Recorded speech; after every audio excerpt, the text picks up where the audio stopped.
বাইরে করেছে প্রচন্ড মেঘ, মনে হচ্ছে এক্ষুনি বৃষ্টি আসবে। তার মধ্যে এই যে আমি বিনস গাজর এগুলো নিয়ে বসে পড়েছি, কারণ আজকে একটা স্পেশাল কারণে আমার মা বানাবে চিকেন চাউমিন। তার জন্যই আমি একটু কাটাকুটি করতে বসেছি। না আমি বানাবো না, বানাবে মা। তো আমি একটু রেডি করে রেখে দিচ্ছি যাতে মায়ের একটু হেল্প হয়। এটা রাত্রের ডিনারের জন্য রেডি হচ্ছে।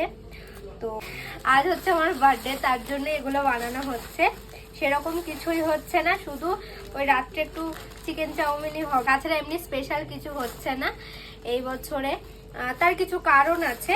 আর এদিকে চাউমিন নিয়ে এসছে, চাউমিনটাও সিদ্ধ করে রেখে দেবো। তো চলো কাটাকুটি শুরু করি।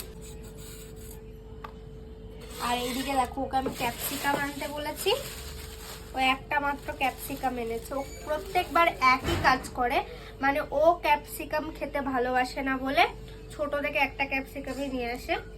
আমি ভেবেছিলাম প্রথমে স্যান্ডউইচ বানাবো, তো পরে মা বললো না আমি চিকেন চাউমিন বানাচ্ছি। আর এটা কি কারণ নিয়ে এসছে সত্যি কথা বলতে আমি জানি না। তো যাই হোক, চলো ফটাফট রেডি করে নিই এগুলো।